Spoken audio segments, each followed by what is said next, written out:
Hurry up, boss. What's going on, everybody? Welcome back to season 3 of the Wisdom Walkers podcast, where I'm your host, Javante Blackman. Just letting everybody know once again that this is a promo hub for my new book, Walking with Wisdom. And in the building today, as my first guest on season 3, I have a tremendous friend of mine from the illustrious Florida A&M University, who is always a busy woman.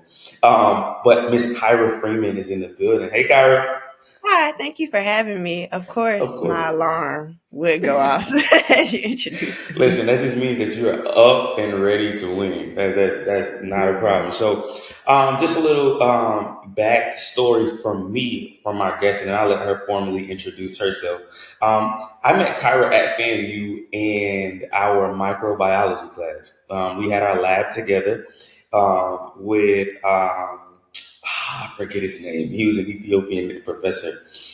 I know who you're talking about. I know who you're talking about. Right, it escapes What you, right? glasses? Yes. And you know what? I did not know he was from there. That's good to Yeah. know. You know, this country, this world is as small as we can imagine it to be. So, but from there, just studying and being in the trenches, trying to get this, biology degree, we just built a tremendous friendship. I watched her blossom to become our Miss FAMU and my favorite of all time, if I'm being honest. So, Kyra, go ahead and introduce yourself to the people. Well, thank you for having me, number Of one. course, I of truly course. appreciate you. I was like, I know that's right, Javante. But hello, everyone. I am Kyra Freeman. I am a graduate of the Florida A&M University. I love my alma mater. If anyone knows me, I have on a family shirt right now. But I'm so grateful that God allowed me to meet you and for you to invite me on your platform. I truly appreciate it. Not a problem at all. So I have an icebreaker question for you, and I ask these icebreaker questions so that all my guests feel comfortable on the show. Okay. Tell me your favorite Miss FAMU of all time. I have a couple. I Okay, have a we got couple. time. Um, One Miss Family I look up to is Amanda Bird. She's from the mid Okay. 2000s. She was in that transition period of FAMU where we're going from early 2000s to the teens. She is awesome. I also had Michelle Marva Johnson. She was the Miss Family whose court I was on. And then Amberly. Amberly was my Miss Family when I came in. And then, of course, before me, I had Imani Cooper. So I just had a lineage of Miss FAMUs to look up to. And then there's also a Miss FAMU. She's from the 60s. She's actually my mom's mentor. Her name is Dr. Woodard. But at Okay. FAMU, she was Miss FAMU in 1962, I believe. Wow. And when I was running for Miss FAMU, I was very nervous. And my mom took me down to her house in Miami and we talked. And she was like, Kyra, you're going to be okay. And then she pulled out her Miss FAMU suit, right? And it had a mink collar on it. Like, yeah, we used to travel all the time by plane. She was like, they don't give y'all minks anymore. I was like, no, ma'am. But it's so hard to pick one because they all have been a village around me. But I love those are that. the few that I really look up to. And Annie Tay, that's my Shout girl. out to Annie Tay Annie. Shout actually out to Annie. recruited me to FAMU. And there's a picture of us where she had just recruited me and I just received a scholarship. And I'm kind of pinkying around her like this. And when I look back at that picture, I think about how God has placed people strategically in my life who come back in another time. And I didn't talk to Annie until maybe after I'd graduated, but she helped me start my safe space platform. And I haven't been really using it, so she's going to get on me.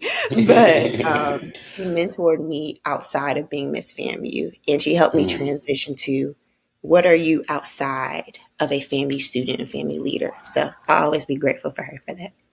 I listen. I love these this list and this lineage of just greatness because I was never a Miss Family. I'm just saying. But I did have the pleasure of understanding the history of the university that we attended and understanding how as many great men as there were. there are also phenomenal women who are just as great, if not greater.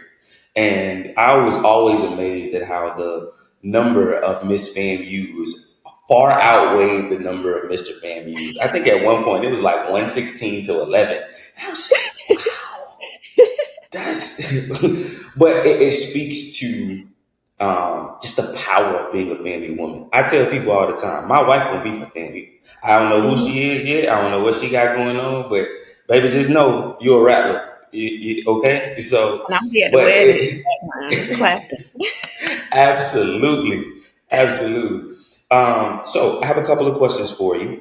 Mhm. And we're gonna just dive right in, starting with the first question. All my guests get this question, so I'm gonna ask it to you. What does wisdom mean to you, and who's the first person that comes to mind when you think of the word wisdom?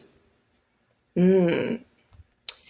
The word wisdom is so deep. It means so many different things. But I think the first part of wisdom is understanding humility. Mm, Wise people are usually very humble, but they also understand what they don't know. I think one thing wisdom specifically means to me is being able to take correction when I'm offended. I struggle with that. That's something I can be honest, I struggle with. Wisdom is understanding when God has you in a place and you don't understand that, but it's going to pan out in the long run. I think of biblically Ruth when it came to wisdom because she didn't understand her position. That's my favorite book in the Bible. It's real short. That's why I like it too. But I have a friend named Ruth, and every time she tells me something, I listen because I know mhm. it's coming from a place of wisdom. Mind you, she was in our microbiology class too. She was. I remember Ruth. Shout out to Ruth. Hey, Ruth. That's my girl. But I also think of my mom. My Wow. mom is a Okay. first generation student from Miami. Um, she doesn't know everything, but I think of her story and it's just like, wow, like you didn't know everything, but you were humble enough to say, she'll still say, I don't know everything. And I'd be like, girl, yes, you do. You know everything. But it's being humble enough to understand what you don't know, being wise enough Mhm, to understand and accept correction, but mhm, also being able to look back and share your experiences to see how all of the dots align and accepting mhm. correction from God. Because one thing about God, oh, he be getting me so good. He don't play. He don't miss either. Oh, that's why I don't get back at people because every time I do, he said, I got something for you. I told you about that. So, yeah, accepting correction. I love it. I love it. I love it. In the book, I talk about, for the most part, how we build a relationship with wisdom. And I think it's an important part of life, especially when you want to do life well with Mhm. godly principles, because God has given us so many gems in this world, so many principles when we talk about our faith, when we talk about joy, peace, love, all the fruit of the Spirit. But wisdom is one of those things that has been around, according to the Bible, since the beginning of time. In Proverbs chapter 8, she tells us, like, I was there at the beginning. I saw all of this happen, and God has still been using me to help people from that time to this one. And there's so many gems that come with it, but not a lot of people discuss the humility that has to take place when you walk with wisdom. And I think the reason why God had me write this book is because more recently I've been challenged, in a sense, over the last 2 years to face the most humbling times of my life. Mhm. Me writing this book stemmed from me losing my mom, and a lot of people may say, "Well, that should have taken you out." But in reality, now that I'm kind of out of the dark season of that, it's more so God was using that to humble me. It wasn't that I was cocky, it wasn't that I was arrogant, but I needed to be in a place to fully take correction. Wisdom Mhm. has always been the principle that has guided my entire life. I was reading Proverbs at 12, and it was Yeah, the that's right. book that just, it stuck with me, and it still sticks with me. But as I've gotten older and I've gotten more mature and I've realized the gifts and the talents that God has put in me, I'm reminded of the story in the Bible of how, the master came and gave three of his servants different talents. And the two that were able to, and as we call it today, flip their talents, were the people who were, I believe, in a place to take correction and receive wisdom. They were walking with wisdom. They weren't burying their talent like the one did, but the one who had two flipped his to four. Why? Because he walked with wisdom. The one who had five flipped his to 10. Why? Because he walked with wisdom. So when the master came back, he not only had the talents that he started with, but he had more to grow on. And I think Mhm. that when you're in a position to be humble and you're in the position to take correction and you're in a position to listen, you are Yeah. walking with wisdom, and wisdom can walk you to the glorious destiny that God promises you. So Absolutely. I'm a Absolutely. firm believer in all of that. So I love your answer. And I love the fact that you mentioned wisdom as women. Like women remind you of the principle of wisdom, because in the book, I challenge every one of my readers to think and see and imagine the woman you respect the most, whether that's your grandmother, whether that's your aunt, cousin, sister. It could be a friend, it could be a neighbor, it could be a mentor. I challenge you to see wisdom as one of the women you respect the most, or just a woman figure, because she is a woman. She walks gracefully. She's high maintenance, but she's, not arrogant. She's all of the things that women are. Hmm. And I think it makes it a lot easier to do life with something that you can have a relationship with. And women, y'all raw. Like, y'all so raw. Y'all are so raw. So definitely, I love that. All right, let's go to the next question. I'm about to give you your flowers, so I hope just trust me. I'm from the monk, so that's what we do. In my Oh, opinion, Lord. in my opinion, you're a doer. Okay, you get things done. I've never been around Kyra and Kyra not get it done. Might have been hard, might have been a little challenging. I've seen you go in your corner and crying and come out, but you get it done, right? As someone who has worked hard for the victories and successes you've seen in your life, what is your approach to getting things done? So when I grew up, it was just me and my mom for a long time until she got married and she had my little sister. Okay. Um, she did not have all the funding, and we don't come from silver spoon, Right, but right, we've right, right, made it right. to a place. Mm-hmm. And she got it done. She was in grad school with a 2 month old in Tallahassee, and she made it through grad school. I remember her telling me she was with child when she Mm-hmm. was in her first few weeks of grad school, had Mm-hmm. me. 3 weeks Mm-hmm. later, she came back. So I was like, I have no excuse. I have no excuse. Then she got another degree when I was like in elementary. And then she ran a school. She was a principal. Then she became a director for the school board. There is nothing that I have not seen my mom do. I So love that. I think about Jesus. He did all of that. And some of that stuff I know he probably didn't want to do. I know he didn't want to do. But I think Right. about, sometimes I don't want to do it. Sometimes it's Mm-hmm. hard. But if it was meant to be easy, everybody would do it. I And love I that. learned that my freshman year of college. And then the drive to succeed. I want to succeed. I have three younger siblings, Morgan, Ariana, and Lorenzo. And I know that they're not banking on me right now, but they need to see someone who is Yeah. close to their age range. Because my youngest sister, she's a senior in high school. My other Okay. sister and my brother are in college. So Mm-hmm. they had to see me make it through because now they're calling me like, oh my gosh, this is so hard. I'm like, it is hard. It I'm is. not going to sit here and tell you it's not. But one thing Mm-hmm. I know is if you take it little by little, Get you it. can do it. And the biggest class that tested that was organic It chemistry. never fails. I knew. I was waiting on it. I was waiting on it. That I thing, it had don't miss, but it don't miss. I was a scholar, but organic chemistry was when I got my first D. And honest to God, I had to retake that class. Mm. And it was a very humbling. Actually, I had to retake three classes. I don't really tell people that. I still graduated with honors. I'm going to slide that in there. Yeah, for But sure.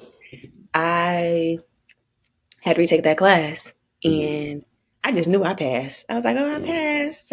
I saw that D on that transcript. And I was like, you weren't doing enough. Yeah. Yeah. Sometimes you can do, but you're not doing enough. So my drive is Mm. number one. God didn't give me the task to just play around with it. He gave me the task either I'm going to fail and it's going to teach me something, or it's going to be hard and it's going to teach me something, but I'm going to complete it.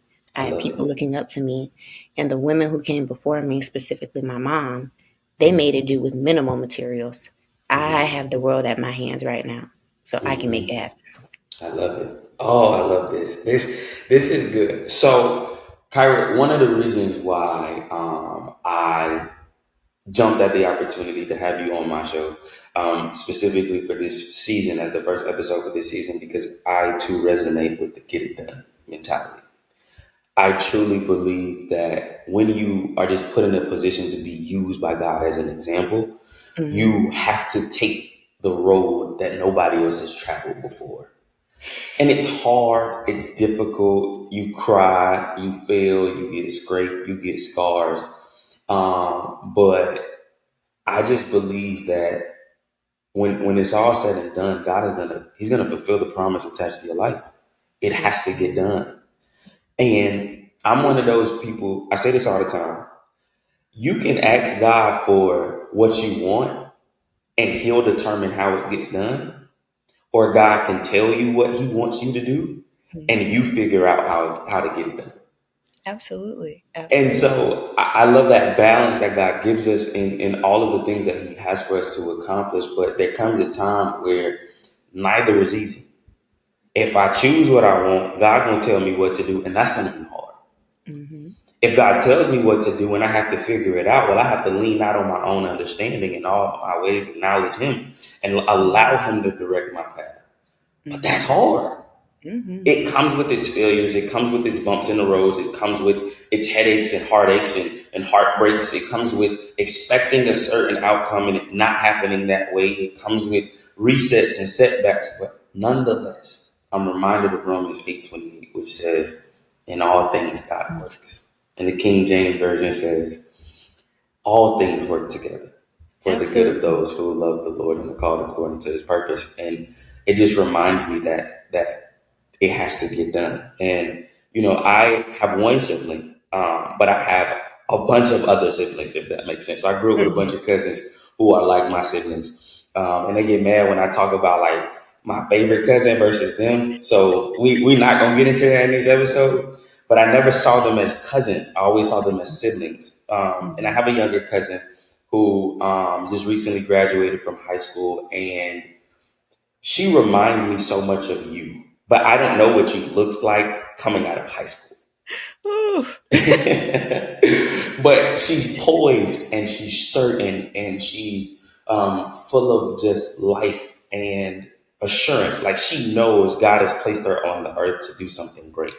And Mm-hmm. she's just always been a workaholic. I've seen her grind from just a child to facing all kinds of adversities, but she's gotten it done. She's a doer. And right now, she's kind of facing a crossroads and choosing to trug a certain path, which is, a little different than what she wanted. Mm-hmm. But I wanted her to know that it does get better and it does happen. And it will happen as long as you stay the course. It will happen as long as you keep your eyes in front of you and you stay locked on the promise that you know God has for you. And so I'm just happy that you're able to share this moment because we need this. The people need this. I'm taking gems from this because you dropping a lot of gems. When I tell you I can't wait for this episode to drop, I am excited. I am excited. Okay, let's go to the next question. After you've seen some success, what gems of wisdom do you carry with you into the next door or the next moment or the next opportunity? Mm.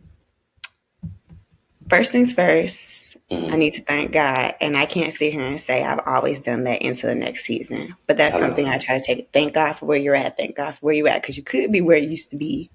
Hey, Um, okay. All right.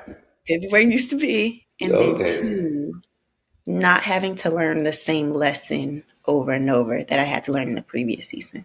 I love that. Because I have a hard time, especially when I had just graduated. God would tell me not to do something. I get into a new season. I go do the same thing. And I had to learn you can't keep taking what does not fit with you into your new season, Come whether on. that's people, Hmm. habits, Hmm. even clothes. You can't take that with you. You cannot Um, take it with you. so not bringing the baggage, embracing the new, but not bringing the baggage, and that's something Hmm. that I still struggle with. Um, Hmm. we all have traumas and we all have experiences that weren't the best. So being able to let them go, even with how I communicate with people, I grew up in a very direct, say it how you feel. It don't matter how you say it. Get it off your Right. chest. And in this Mm-hmm. new season, I'm learning, Kyra, you can't do that. You got to be a little softer. And it's something I still struggle with. I struggled with it yesterday. I was a little harsh. I got to go apologize. But I can't bring the baggage with me. I need to learn the lessons in those seasons and Mm-hmm. embrace what's coming with me as I walk into these new seasons. I love that. Oh, I love that. So, yes, God, I will be more vulnerable and transparent right now. All right. So a lot of people don't know. I mean, I've told it on my platforms multiple times, but I took a leave of absence from the biomedical sciences program Mm-hmm. at Philadelphia College of Osteopathic Medicine. I was in Atlanta, and after losing my mom, I was like, man, I need a break. After talking to like my wise counsel, my family, my mentors, I was like, yeah, I think this is time to just sit down. And so I took a leave of absence. I withdrew from the program, and I sat out for a whole year. Um, and so last year, this time till now, um, I've been working on getting back to into a master's program. And so after doing some thinking and some soul searching, I decided to switch gears a little bit. And instead of going to medical school, I decided to go get a master's in anesthesia. And Mm-hmm. so I am, for the first time, sharing this publicly that I actually got accepted into my program, and I started this past week. And it's thank Congratulations. you, thank you, thank you, thank you. I'm But about one to of the cry. I'm so things, happy for you. listen, I'm about to cry because oh man, this is I'm about yeah okay. I got getting back up from that was very difficult, Mm-hmm. and I had to ask myself, like, all right, can you do this again? Can you like go into this next season knowing like I looked at that last opportunity as a failure. Like I failed. I didn't make it happen. And I'm a doer. Like everybody who knows me knows I get it done. Big Mm-hmm. things, small things, it doesn't matter. If nobody's rooting for me, I'm rooting for myself because I'm gonna get it done. God gave me a vision. I believe it, and I'm gonna see it through. Mm-hmm. That's just it. And that was the first thing in my life that I haven't seen through. Mm-hmm. And it hurt me in places that I never knew I would hurt. And here I am at the next door inside of the next opportunity. And it was a little frightening because I was like, God, please don't let what happened the last time happen this time. But God reminded me in so many different ways that I'm not the same person as I was then. Mm-hmm. The experiences that I had in that program um, were things that, even though it was short lived, I take with me because they better me. The lessons in time management, the lessons in, taking care of your mental health, the lessons in, planning and building good habits and prayer and just being in a space to fully obey God with Mm-hmm. whatever it is that you have to do. Like a lot of people think obedience is hearing God's voice and then going in the wilderness. No, obedience could be, man, just clean out your car. And we make it so deep, but sometimes it's no, go after the thing that I placed in your heart and go do it with your all your might, everything in you. Go do that thing. And here I am at the next door inside of the next opportunity, and I too am reminded, okay, this is what can come with me, but this is what can't come with me. Absolutely. And it is humbling, but it makes you better. Mm-hmm. I don't think God ever looked at any creation and said, I want you to stay the same forever. Even rocks change. I never thought of that. Think about it. Like, even rocks change. Whether they grow or they break, they still change. and they change all for whatever purpose God has for them. Trees grow, the grass grows. If those things which we walk by, ride by, walk on every single day changes and grows, that go through different experiences, what makes us any different? So when they go through the next season of life, or they go through the next season of whatever they are doing, it's a matter of, okay, what can come with me and what can't. Like I think about the rock cycle, right? Mhm. I'm at it at a moment, like I'm in school, but I'm also a science teacher, and so I have to teach my kids the rock I cycle. was an educator too. I you understand. know, you know what I'm saying? So I think about how even in the rock cycle, rocks lose pieces and then they gain pieces. Mhm. They go through experiences where they get sediment, depending on the type of rock that it is. And then Mhm. through weathering and erosion, they lose pieces of themselves. And it's a continuous thing until there's nothing left, but there's nothing wasted. Absolutely. It's like a butterfly. It is like a butterfly. It's like Oh a my God. When I like a lost my living. mom, I studied a butterfly's lifespan. And they do all this eating, right? They do all of this eating, and then they go into their cocoon and they become mush.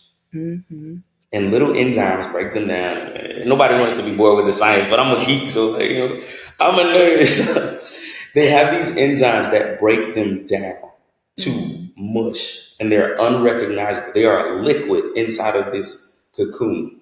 Mm. But as they become whole again, what everything from the cocoon to the liquid to everything they had eaten before, these caterpillars become these beautiful butterflies. And it's a waiting, see, it's waiting in that. It's being able to be changed and transformed in all of that. It's losing pieces of yourselves. It's gaining new pieces of yourself. Because a caterpillar doesn't have wings. Mm-mm. It has all of these little legs, and then it loses them and gets what, 6 or 4, depending on the type of butterfly that it is. Yes, that's that biology degree coming through. So, what do we have to lose? What do we have to gain? Are you Absolutely. willing to give up your legs for wings? That's my mindset right now. Absolutely. It reminds me of Can a you ladybug give? too. Yeah. Because a ladybug is a beetle. You always see it as ugly. And Mm-hmm. if anyone knows my sister and me and my sister Morgan, we don't do bugs, but my nickname is Ladybug. My dad called me Ladybug.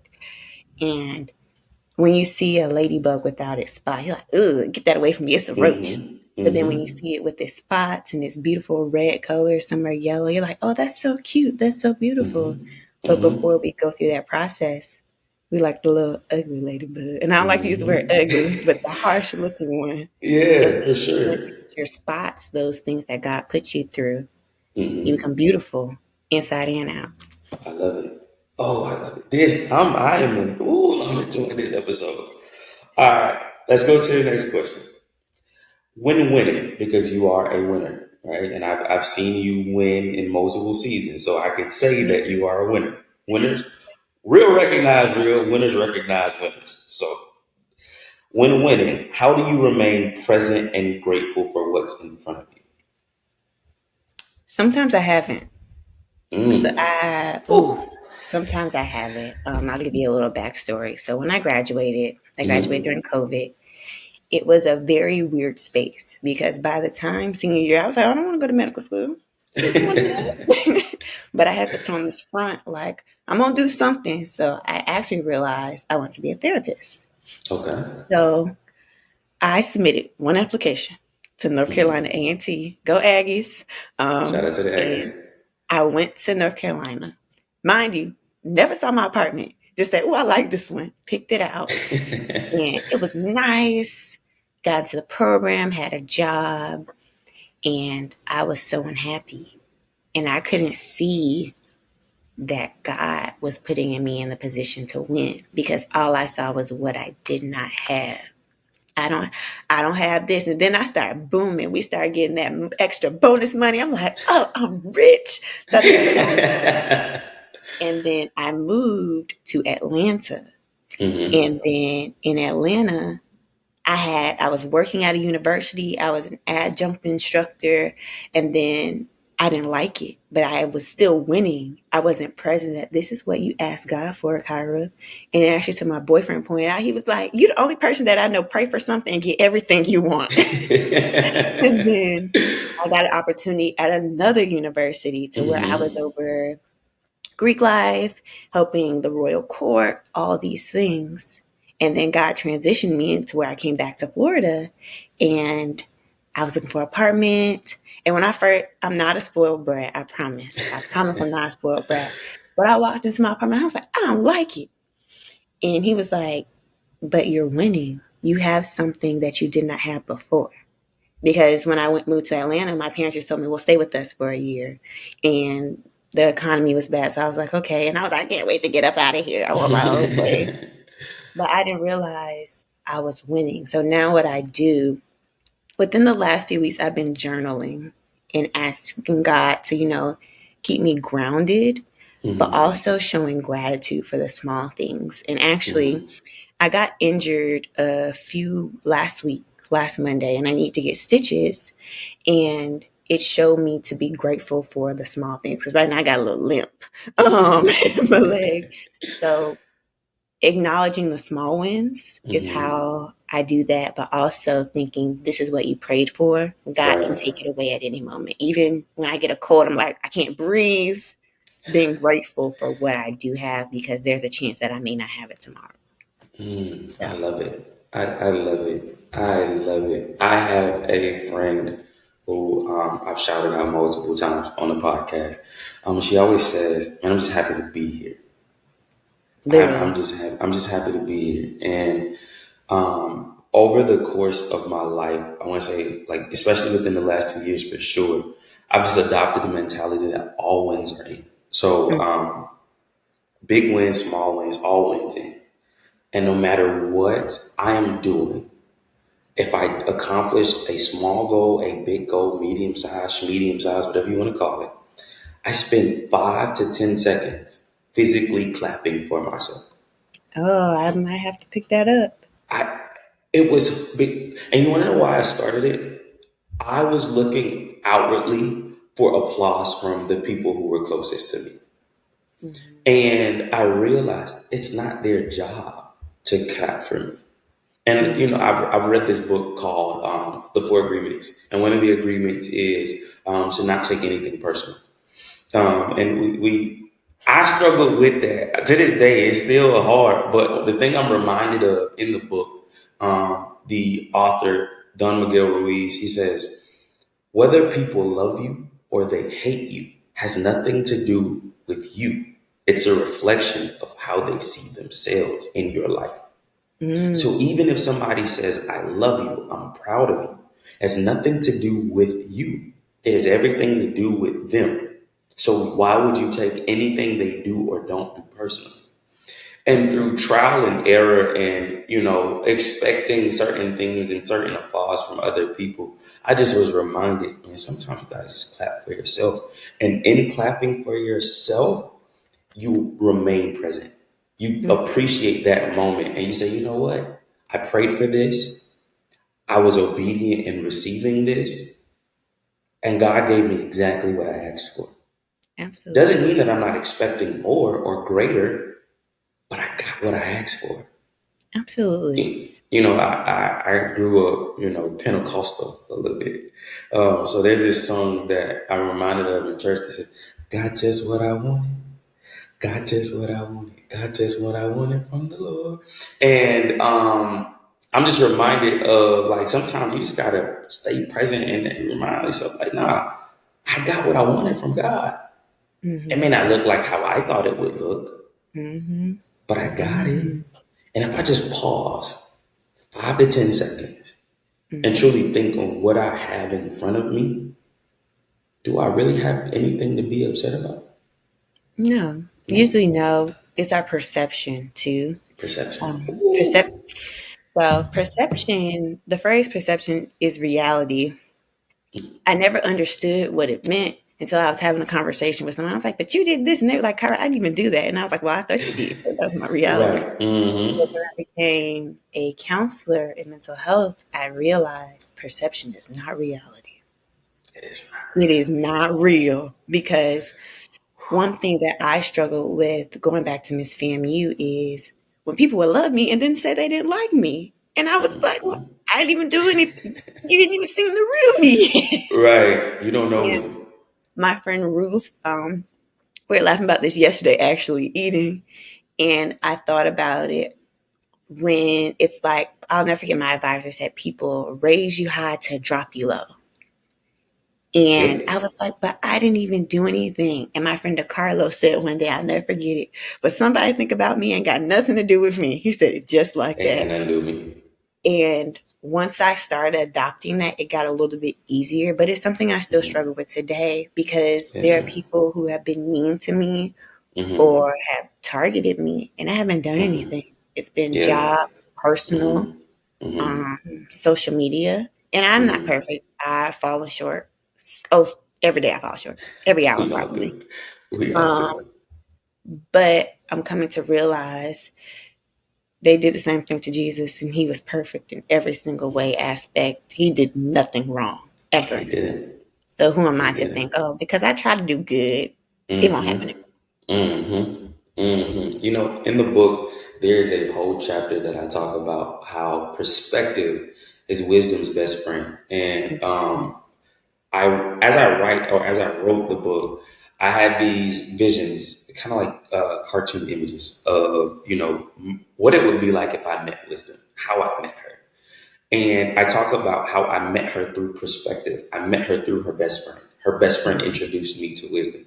But I was, in a full on lifelong friendship slash relationship. If you read the book, you'll see why I say that. With perception, which is Mm-hmm. perspective's daughter. Mm-hmm. And so a lot of times we are so married and so attached to our perceptions. How we see the world is exactly how the world is to us. Mm-hmm. But that's not true. Mm-hmm. It's immature. It's not the full story. And that word immature, when you pass 21, a lot of people get, in their feelings a little bit like, who you calling immature? Listen, if Me. your perception is how you perceive the world is the only way that you think the world works, you're gonna get Mm-hmm. a harsh reality check. Absolutely. But Absolutely. the right perspective, taking yourself out of the picture, putting your person down, your personality down, and saying, I want to understand what's going on. Mm-hmm. And from where I sit, it doesn't make sense. So maybe I need to shift. And there are different things that change our perspective. Our environments can change our perspective. And there's just not only physical environments, but our friendships. The amount of information that we take in can change our perspective. Maybe I was thinking the way I was thinking because the information I was consuming was too small. It was limited. I didn't get the full picture. So all I know is all I see. But if I change what I'm reading, if I change what I'm listening to, if I change the videos, the sermons, the podcast, whatever that I'm giving myself and feeding myself, my perspective will change. Mm-hmm. If I change, my intentions, maybe my intentions were off. Maybe I need to understand self Mm-hmm. and give self a different perspective. Absolutely. So when we get a changed perspective, we're able to walk with wisdom a little better because we get introduced to her in a new way. Wisdom Mm-hmm. is habitually applied knowledge. It's the knowledge that we apply out of habit to Mm-hmm. accomplish whatever it is that God has put before us. You can't Absolutely. accomplish what's in front of you if you can't see it well. That's like driving. Like I always think about people who drive in the rain, right? And when it's pouring rain, I always slow down. Why? Because I can't see what's in front of me clearly. My perspective of what's in front of me is changed for the moment, for 10 minutes, 5 minutes, an hour. I've been in some terrible rainstorms before, but wisdom will tell you slow down because you can't see. Absolutely. Same thing in life. When you're running full speed ahead, sometimes your perspective needs to go at a smaller or lower pace. Or sometimes you need to pick your pace up to see what it is that you're missing. Mm-hmm. And I just believe that God strategically gives us those changes in paces, those changes in seasons, those changes in environments to help us get a better perspective. I All right, agree. Kyra, I got one last question for you. Okay. What advice would you share with someone who is seeking a win in life after taking so many hits? Sure. I'm gonna be their number one advocate and tell them you can do it. Number one, look at who's around you. Do you have people who are going to support you when you fall down, or are they going to walk away? Right. Number two, write down your goal. See if your goal aligns with God's plan, because sometimes our goals don't. But also be okay if you fail, I love it. because the only thing you can do is try again. That's And it. once you hit rock bottom, the only place to go is up. And I think to have a positive mindset, I was my god sister and my boyfriend. They were like, "You're so positive," and I'm not always positive, but sometimes I'm like, "Look, that's all I got." That's all I got. That's all I got. I'll tell you. So I woke up one morning and my tire was flat, and Mm, then my tail light was out the same day. mm. I was texting one of my friends, and I was like, "Yeah, I'm just gonna journal in my Bible. I'm gonna be happy about it." And he was like, "Huh?" And I was like, "Well, if I've lost so many times, I might end up with a BMW next week. Who knows?" But What guy got? if you have gone through those seasons of losing and feel like you're failing, just know Mm, you're going to use those when you do win, because nothing that God gives us goes unused. Literally nothing. absolutely. Every stepping stone helps us to create our path. And one thing I know about each path in our life chases or winds us to a different destination. But Absolutely. on that path, it's not always going to be straight and paved nicely. There's going to be some dips, like, at Family by the Calf. There was that little dip that people used to trip over. But you eventually got to the other side of campus. You made it to Johnson. Absolutely. You made it to the library. But Hmm. it's about seeing it through. You may stub your toe. Go put a band aid on it. Cry if you have to. Take a break. But you have to keep going. Just keep going, because it's going to happen, and trust God. I love it. I love it. You have echoed so many sentiments that I put in this book and more. So, as a last hoorah, you know you're going to get an author copy of this book. Tell me one thing you're looking forward to reading about in it. I'm looking forward to seeing how your path inspires me, because we look at people as perfect. I'm telling you, when I think of you, I'd be like, he don't make no mistakes. What? But when you see the true vulnerability of people, you see that, okay, yeah, they went through some things. Because I'm going to tell y'all, when I used to see Javante on campus smiling, happy, you actually invited me to family worship and praise one time. I'll I never did. forget.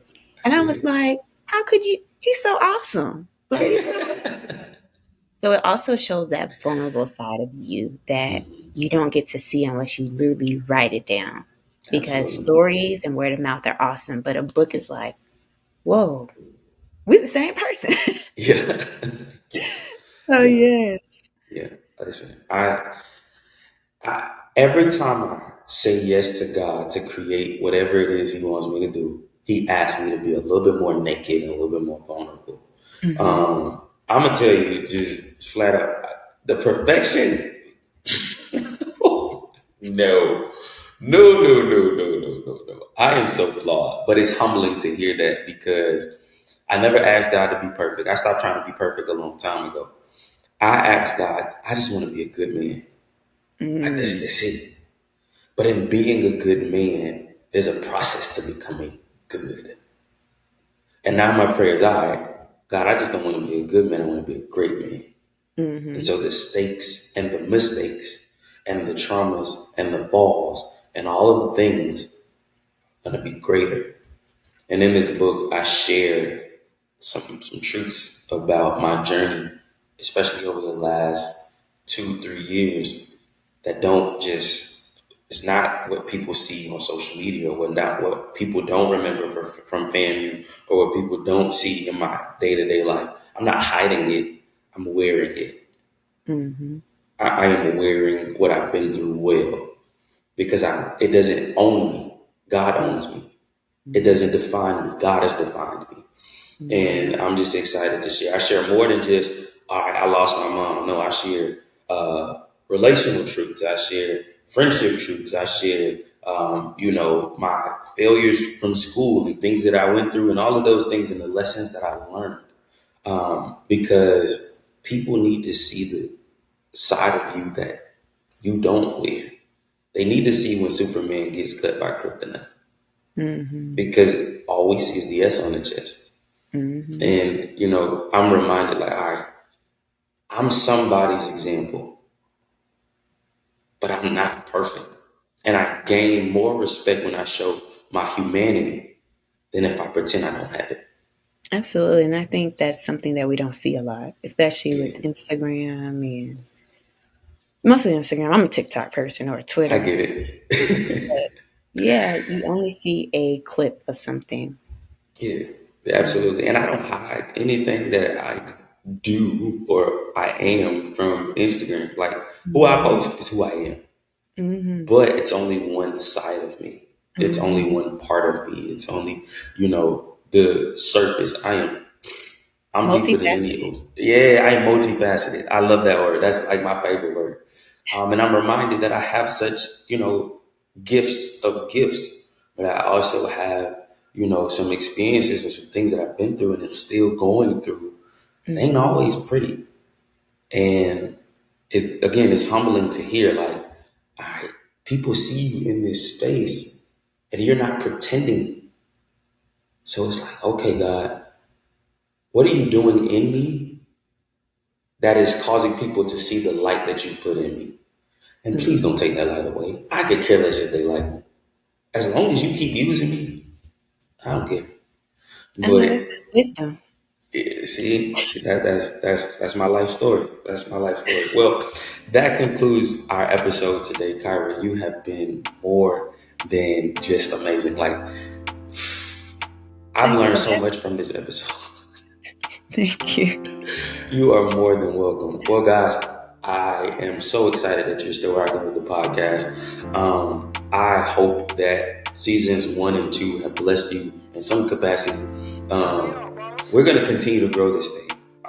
If you want to see it grow, support. How do you support?